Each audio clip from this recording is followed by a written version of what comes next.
Alors bonjour, ici Micheline Bourque, Symposium PMI Montréal. C'est la dernière après-midi. C'est la dernière après-midi, donc on est pas mal relax en fait. J'ai rencontré ce type il y a à peu près 5 minutes. Je pense qu'on va avoir du fun. Ça a l'air d'un gars sur papier très sérieux. Il a écrit un livre, ça s'appelle La faisabilité de projet. Mais vraiment, c'est pas un homme plate, je peux vous le dire tout de suite. Il est vraiment pas plate.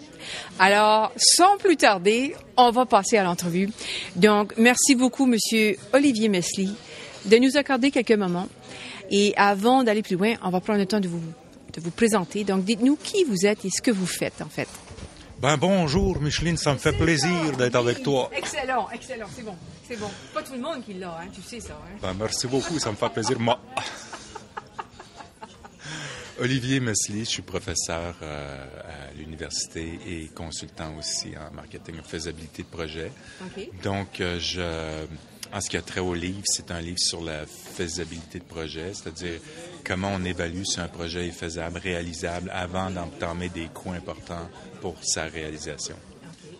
Alors, vous êtes à l'université de Baie-Saint-Anne, vous avez dit, c'est ça l'université? Je refuse de répondre. OK, c'est bon. On va faire de la recherche. Alors, vous êtes ici au PMI, vous avez donné une conférence ce matin. Vous avez parlé évidemment de ce sujet-là. Est-ce que ça s'est bien passé pour vous? Oui, très bien. En fait, la présentation était sur ce que je nomme les points de vulnérabilité, les POVs. La présentation était en anglais.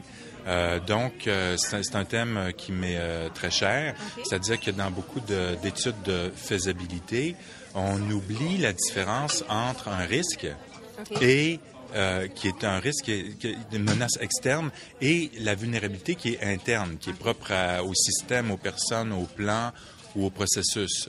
Alors, je discutais un petit peu de la différence entre les deux, puis de l'importance d'inclure dans les analyses de faisabilité les points de vulnérabilité. Okay. Est-ce qu'on vous a posé des bonnes questions? Est-ce qu'on m'a posé des bonnes questions comme la question que vous venez de me poser? Oui. Ben oui, on m'a posé des bonnes questions. Okay. Donc, ça a été dynamique pour vous, une belle expérience d'échange. Ouais. Maintenant, moi, ce que j'aime quand je rencontre des auteurs, j'aime toujours de leur poser la question comment ça s'est développé ce projet d'écrire un livre? Parce qu'écrire un livre, ça se fait pas du jour au lendemain. Et lorsqu'on consulte votre livre, on voit qu'il y a eu énormément de réflexion pour pouvoir rendre le livre accessible. Il y a beaucoup de tableaux, de graphiques. C'est très visuel, en fait, comme ouvrage d'un professeur d'université. Donc, je l'ai remarqué tout de suite, ça se fait là, même si j'ai pas lu le livre moi-même. Donc, pouvez-vous nous raconter un petit peu l'histoire de votre livre? Qu'est-ce qui a fait que maintenant on a sur nos tablettes un si beau livre? Ben écoutez, j'ai été influencé par des personnages célèbres dans le domaine qui sont Tintin et Astérix. Ah, OK. Ben, je vais faire une lecture d'abord. Oui, peut-être. Non, sérieusement. C'est un livre qui a été développé, en fait, à partir d'un cours que je donne en Asie, en Amérique latine et au Canada, en anglais, en français ou en espagnol. Le livre là, est en français et c'est le cours de faisabilité de projet. Okay. Et donc, je l'ai construit pour les étudiants de maîtrise et aussi pour les gestionnaires de projets dans le milieu pratique, mais je tenais à ce qu'il y ait, un effet graphique, c'est-à-dire qu'on puisse consulter des tableaux. Et d'ailleurs, j'ai plusieurs ingénieurs ou chefs de projet qui ont consulté le livre, notamment, par exemple, à l'Amphithéâtre de Québec, et qui m'ont dit que ce qui était utile, c'était les tableaux, les annexes que j'ai mis avec les questionnaires, etc. De sorte que c'est un ouvrage qui contient 16 outils, en fait, pour gérer la faisabilité de projet, mais avec cet aspect, effectivement, visuel pour aider à la prise de décision. Okay. Je me rappelle pas la date de publication. Vous l'avez publié quand, votre livre, déjà? C'est en mai 2015, donc c'est tout récent. Oui, aux Presses internationales polytechniques. Oh my God. Vous pouvez m'appeler Olivier, là. Oui, mais Olivier, mais vous avez préparé ça pour vos étudiants, la maîtrise, Mais vous avez toute une expérience derrière ça, donc vous avez des cas types, vous avez de l'expérience avec votre approche qui a été validée. Donc c'est un peu tôt pour vous demander est-ce que vous avez eu du feedback important, il vient tout juste de sortir là. Oui, ben écoutez, comme je vous dis, par exemple, le gestionnaire en chef de l'amphithéâtre de Québec. Oui. Puis aussi, dans le livre, j'ai quand même pris soin de rencontrer une quinzaine de personnes de l'industrie qui font des témoignages. Ça peut être des gestionnaires de projets, ça peut être des gens au gouvernement, à la Banque de développement du Canada, par exemple, qui sont donc, qui ont écrit des témoignages au sein du livre de leur propre expérience. Donc, un aspect très, très concret dans le livre, comment appliquer théoriquement et pratiquement ce qui est fourni dans le livre. Et ce que j'ai comme rétroaction des gens, c'est cet aspect-là, là, qu'on a l'impression que c'est vraiment concret, qu'on peut appliquer tout de suite les connaissances qui sont véhiculées. Excellent. Bon, ben c'est comme qu'on dirait par chez nous, c'est bon à savoir. Hein? C'est bon à savoir, c'est bon à savoir. Donc, j'étais un petit peu, j'avais pas noté ce point-là, mais vous avez vécu une expérience internationale. Je sais pas si vous pourriez nous donner un petit peu quand même un profil de votre carrière. C'est assez, en tout cas moi ça m'impressionne beaucoup les gens qui arrivent à faire valoir leur savoir à l'international. Donc, je sais pas si vous pouvez quand même commenter là-dessus. Ben en fait, c'est simple. Le truc, c'est de convaincre un employeur pour qu'il nous paye des voyages. Ah, okay. On fait semblant de travailler, okay. Puis on va visiter les musées, les concerts, les parcs, etc. Okay. Puis on ramène des rapports un peu bidons, puis quand ça passe, ben les voyages internationaux sont payés. Mais soyons plus sérieux. Oui, oui, donc j'ai en fait baccalauréat en études japonaises à l'Université McGill. Okay. Ensuite, j'ai fait un MBA en agroalimentaire à Guelph, puis un doctorat à l'Université de Sherbrooke en marketing. Et donc, dans le cours de ma carrière, j'ai utilisé les langues que je parle, le japonais, l'anglais, le français et l'espagnol, pour faire essentiellement, effectivement, beaucoup de pays dans le monde pour mettre en marché des produits novateurs, donc des projets au sein pour des compagnies. J'ai été une vingtaine d'années à Toronto à ce chapitre-là. Et ma foi, ce que je retiens le plus, c'est vraiment l'importance de l'interaction avec les parties prenantes. Donc, le rapport humain est aussi important que bien préparer son plan, puis de s'assurer que les processus soient en place.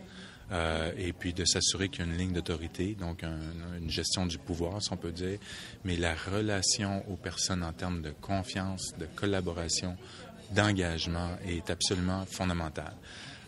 Dans le cadre de mes expériences internationales, c'est sûr que de pouvoir parler les langues étrangères aide beaucoup à tisser des liens, à créer des affinités, puis de bien comprendre les cultures.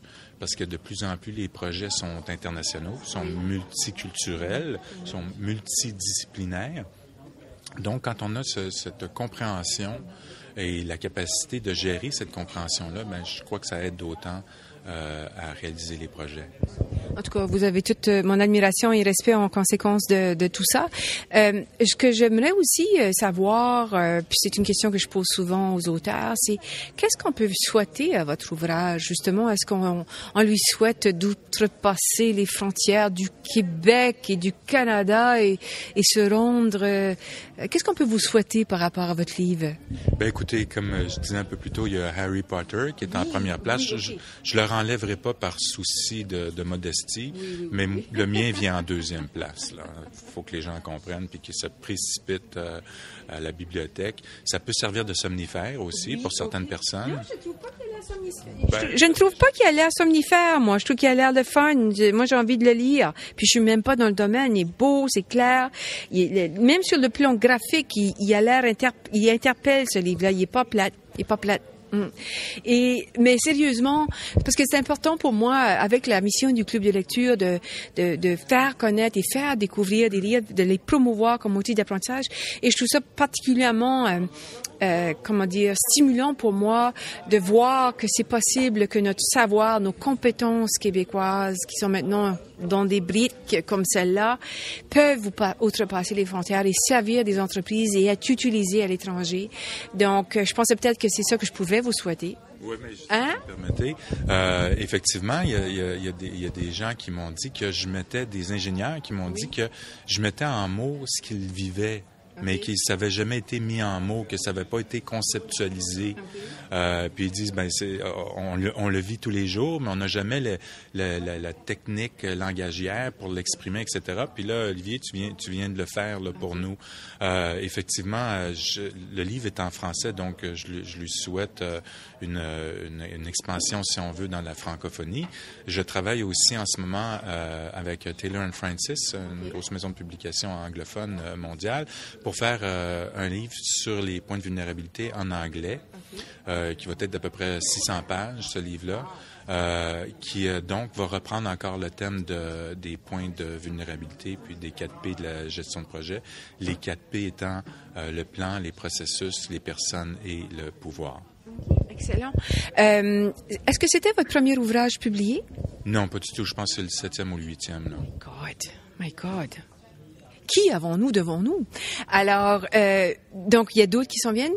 Je présage, c'est-à-dire je présume que vous avez quand même la plume facile et que vous appréciez l'expérience d'écrire. Ben écoutez, de nos jours, c'est très facile. On va sur Internet, on télécharge tout ce qu'on trouve, on change les mots dans Word, personne ne s'en rend compte, on met notre nom là-dessus. Puis, mais moi, j'ai un meilleur truc pour vous. Prenez-les en anglais, faites-les traduire par Google Translate, puis là, vous allez avoir quelque chose d'encore plus original. Ça reste d'être très original, effectivement. Non, il faut avoir la plume facile, mais je dirais que je suis nourri par l'expérience des gens que je rencontre.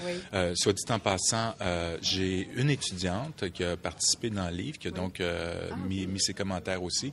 Alors, puis dans un de mes livres précédents, j'avais fait la même chose. J'avais au moins 4 étudiants qui avaient participé. Donc, je cherche quand même d'ancrer le livre ou les livres que j'écris dans tous les milieux que je fréquente où je suis actif, là, que ce soit les milieux des ingénieurs, des professeurs universitaires, des étudiants, etc., pour que tout le monde puisse se retrouver dans le livre puis être capable d'accrocher puis de comprendre un petit peu ce que j'essaie d'expliquer. Une dernière peut-être question pour vous, là. Merci pour tout ce temps-là. Vous avez choisi les presses internationales polytechniques ou est-ce que c'est eux qui sont venus vers vous?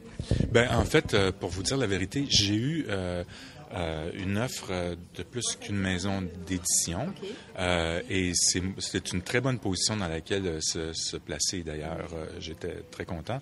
Et puis, j'ai retenu les presses universitaires polytechniques pour un ensemble de raisons, notamment évidemment à cause de la publicité, c'est-à-dire de la qualité du nom associé à Polytechnique. J'ai des amis de Polytechnique aussi, donc je trouvais que ça allait dans le sens de ce que j'essayais de promouvoir pour le livre. On a fait d'ailleurs un petit clip avec eux ce matin pour faire connaître d'autres ouvrages qui seront disponibles auprès de la communauté de gestion de projet. Donc, alors, je vous fais part de mes meilleures vues, un beau succès. On va viser Madame Rowling, que le numéro 2 s'en vient, et on vous souhaite une belle carrière, qu'elle continue de faire découvrir l'expertise québécoise dans le monde entier. Et merci de votre passage. C'est moi qui vous remercie. Au plaisir.